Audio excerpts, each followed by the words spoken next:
हाँ जी बेटा, our next topic is distribution of energy among free electrons in a metal. ठीक है कि मेटल में जो फ्री इलेक्ट्रॉन्स होते हैं वो कैसे एग्जिस्ट करते हैं, कौन से एनर्जी लेवल में एग्जिस्ट करते हैं, ठीक है, और उनमें एनर्जी डिस्ट्रीब्यूशन क्या होता है. ठीक है, तो सबसे पहले हम क्या देखते हैं कि जो मेटल में फ्री इलेक्ट्रॉन्स होते हैं वो as it is randomly move करते हैं एज गैस मॉलिक्यूल्स डू. ठीक है, जैसे गैस मॉलिक्यूल्स के पास रैंडम मोशन होता है, सिमिलरली मेटल के इलेक्ट्रॉन्स के पास क्या होता है, रैंडम मोशन. ठीक है, और जो हमारे पास ये कलेक्शन ऑफ फ्री इलेक्ट्रॉन्स होता है इसको हम क्या बोलते हैं, इलेक्ट्रॉन गैस. ठीक है, then according to metals electronic configuration जो इलेक्ट्रॉन्स होते हैं वो क्या फॉलो करते हैं, Fermi Dirac statistics as well Pauli's exclusion principle. ठीक है, तो अभी ये फर्मी डायरेक्ट स्टैटिस्टिक्स को फॉलो करते हैं. ठीक है, तो इनका एनर्जी डिस्ट्रीब्यूशन हम देख लेते हैं. This is according to this expression. ठीक है, तो एफ डी स्टैटिस्टिक्स के अकॉर्डिंग प्रोबेबिलिटी, ठीक है, कि अगर हमारे पास कोई भी स्टेट है जिसकी एनर्जी ई है उसमें प्रोबेबिलिटी के कितने नंबर ऑफ इलेक्ट्रॉन्स होंगे, ठीक है, या उसका occupation index is given by equation number 1. ठीक है, ये इस एक्सप्रेशन को हम पहले पढ़ चुके हैं. N represents number of particles, g represents number of phase space cells. ठीक है, this is exponential term, this is energy of given state and this is a Fermi level. ठीक है, फर्मी लेवल का मतलब क्या है कि 0 केल्विन टेम्परेचर पे, ठीक है, एनर्जी ऑफ इलेक्ट्रॉन्स क्या होती है, मेटल में मिनिमम होती है. ठीक है, मिनिमम होने का मतलब कि ये इलेक्ट्रॉन्स किस में प्रेजेंट होते हैं, लोअर एनर्जी लेवल्स में. ठीक है, और जैसे हमने पहले बात की कि ये किसको फॉलो करते हैं, पॉलीज एक्सक्लूजन प्रिंसिपल को. ठीक है, मतलब कहने का कि ईच एनर्जी लेवल के पास क्या होता है, ओनली 1 इलेक्ट्रॉन होता है. ठीक है, मतलब कि 0 केल्विन टेम्परेचर पे क्या होता है, जो एनर्जी लेवल्स की फिलिंग होती है it starts from the lowest energy level. ठीक है, और कंटिन्यू होती है कब तक, टिल ऑल इलेक्ट्रॉन्स फिल्ड, जब तक मेटल के ऑल इलेक्ट्रॉन्स फिल्ड हो जाएं. ठीक है, जब मेटल के ऑल इलेक्ट्रॉन्स फिल्ड हो जाते हैं तो हमारे पास एंड में एक एनर्जी लेवल आता है. ठीक है, जिसके ऊपर कोई भी इलेक्ट्रॉन एग्जिस्ट नहीं करता. ठीक है, and that level is known as the Fermi level. ठीक है, उस लेवल को हम क्या बोलते हैं, फर्मी लेवल. ठीक है, so this is the Fermi level. ठीक है, अब हम देखते हैं कि जब हम फर्मी लेवल की बात करते हैं इस एक्सप्रेशन में ई की वैल्यू किसके इक्वल पुट कर देते हैं, फर्मी लेवल, तो प्रोबेबिलिटी या कह लो ऑक्यूपेशन इंडेक्स किसके इक्वल आ जाता है, हाफ. मतलब maximum number of population, half number of population, half number of electrons किस में एग्जिस्ट कर रहे हैं, फर्मी लेवल में. ठीक है, अब हम 0 टेम्परेचर पे 2 और केसेस देखते हैं. ठीक है, क्या कह रहा है कि जब 0 टेम्परेचर है, ठीक है, पहले हमने बात की कि मेटल एटम में वेरियस एनर्जी लेवल्स हैं हमारे पास.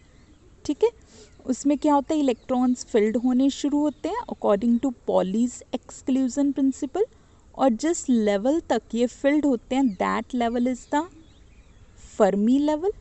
ठीक है, तो पहले हम 0 टेम्परेचर पे किसकी बात कर रहे हैं, उन एनर्जी लेवल्स की which are greater than Fermi level, जो फर्मी लेवल से अबव लाई कर रहे हैं.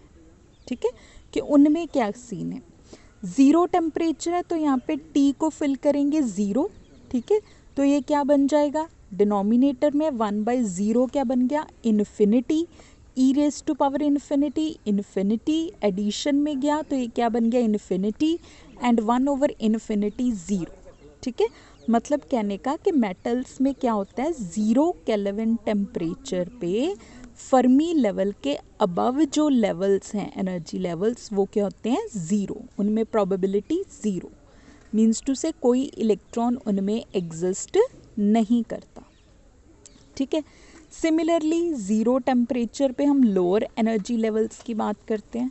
ठीक है, lower that are lower from Fermi level. ठीक है, तो यहाँ पे अगेन हमने टी को क्या पुट कर देना है, 0, ठीक है।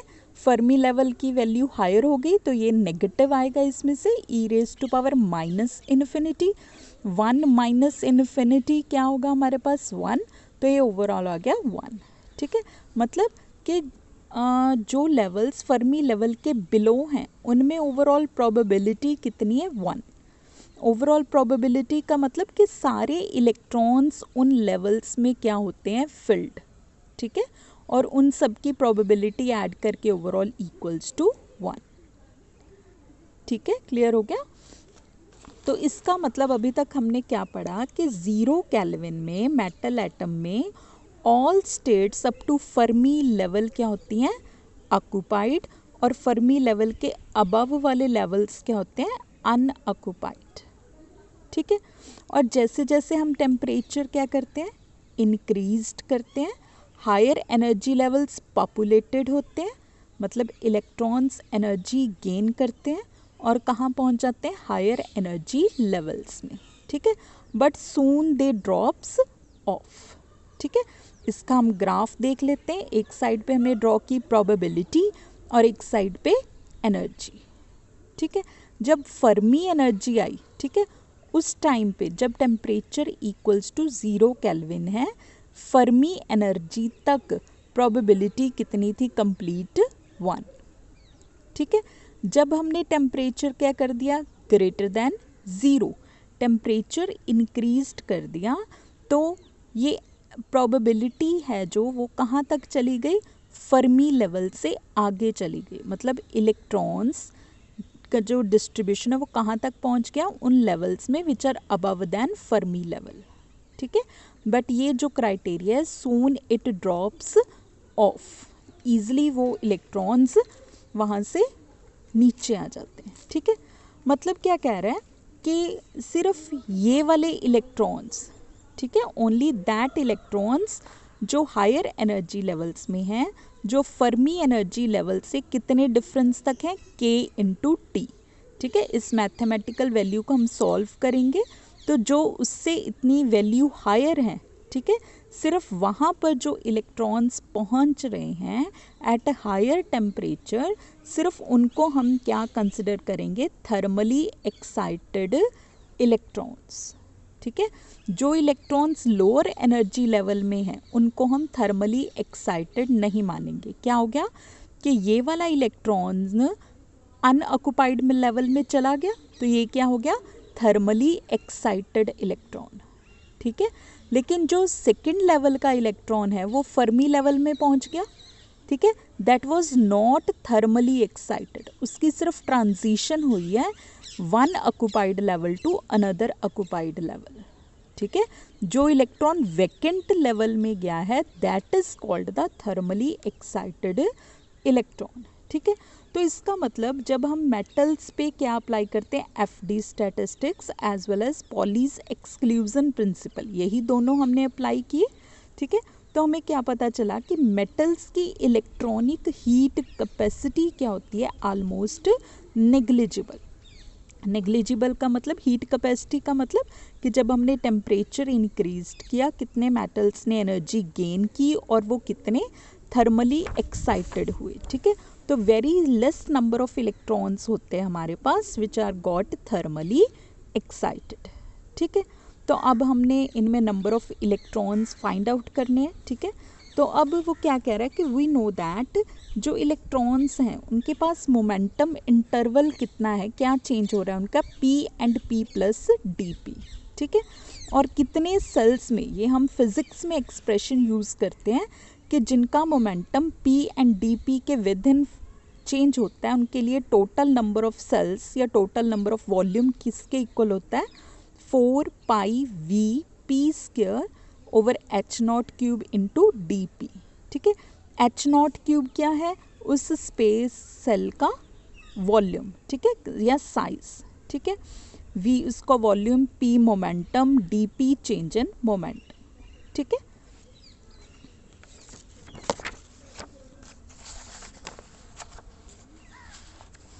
अब वो क्या कह रहा है कि इसमें ऑल इलेक्ट्रॉन्स इन्वॉल्व होते हैं, ठीक है। फेस स्पेस सेल्स में कुछ इलेक्ट्रॉन्स कैसे पड़े हैं, प्लस हाफ, कुछ कैसे पढ़े माइनस हाफ, दोनों ने अपनी अलग अलग जगह ली हुई है, क्योंकि हम किसको फॉलो करें, पॉलीज एक्सक्लूजन प्रिंसिपल को। एक स्पेस सेल में एक इलेक्ट्रॉन ही आएगा, आइदर प्लस हाफ और आइदर माइनस हाफ। तो इनका वॉल्यूम क्या होता है, ऑलमोस्ट डबल। वी को हम क्या पुट करते हैं, 2v, ठीक है। Moreover we know that momentum p square equal to m square into v square. Momentum is a product of mass into velocity, p square would be m square into v square, ठीक है। तो इसको हम 2 से multiplied करेंगे, इस expression को 2 से डिवाइड करेंगे, ठीक है। तो इसको अलग करके लिख लिया, 2m को अलग करके लिख लिया, एंड हाफ mv स्क्वायर को अलग, ठीक है। And we know that half mv square is the kinetic energy of electrons which is represented by u, ठीक है। तो p स्क्वायर किसके इक्वल आ गया हमारे पास, दैट इज 2mu, ठीक है। इसकी डिफ्रेंसिएशन करेंगे हम, डिफ्रेंसिएशन करेंगे तो ये क्या बन गया, 2p dp, ठीक है। राइट साइड डिफ्रेंसिएशन करेंगे 2m du, ठीक है। तो इसमें से हमने dp की वैल्यू फाइंड आउट करनी है।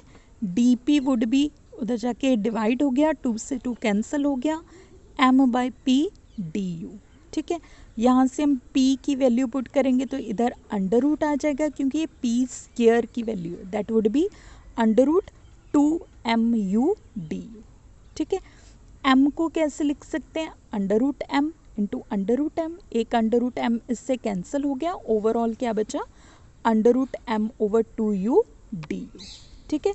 तो हमारे पास p स्क्वायर की वैल्यू भी आ गई और dp की वैल्यू भी आ गई, ठीक है। इन दोनों वैल्यूज़ को किस में पुट करेंगे, g में, ठीक है। और अब हमारे पास नंबर ऑफ स्पेस सेल्स आ जाएंगे in terms of energy terms, u and u plus D you. पहले मोमेंटम के टर्म्स में थे, अब किस में हो जाएंगे, एनर्जी टर्म्स में, ठीक है। तो ये सारी वैल्यूज़ हमने पुट की, ठीक है। 8 पाई एज इट इज़ लिख लिया हमने। 2 को क्या लिखेंगे, कोई भी नंबर होता है मैथमेटिक्स में 2 या m, उसको हम कैसे लिखते हैं, 2 equals to under root 2 into under root 2, ठीक है। तो एक अंडर रूट 2 इससे कैंसिल हो गया, क्या बचा, एक अंडर रूट 2 बचा हमारे पास। वॉल्यूम भी एज इट इज़ आ गया, m की वैल्यू यहाँ पे 1, यहाँ पे 1/2 ऐड करके 3/2 बन गया, u की वैल्यू यहाँ पे 1, ठीक है। और सॉरी यहाँ पे आना था 2u,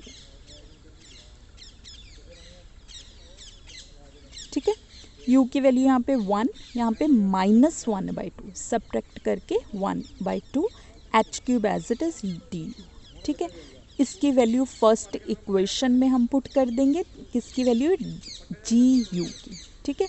तो ये क्या आ गया हमारे पास, Fermi direct expression for electron gas, ठीक है। कि किसी भी मेटल में इलेक्ट्रॉन गैस मतलब नंबर ऑफ फ्री इलेक्ट्रॉन्स किसके इक्वल हैं, इस एक्सप्रेशन के इक्वल। अगर किसी भी एनर्जी लेवल में हमने number of electrons find out करने, उसकी वैल्यू यहाँ पे पुट करेंगे, ठीक है। उस लेवल की एनर्जी, फर्मी लेवल की एनर्जी, वॉल्यूम की एनर्जी, इलेक्ट्रॉन की काइनेटिक एनर्जी, तो हमारे पास क्या आ जाएगा, overall number of electrons in a metal atom, ठीक है। Clear, okay.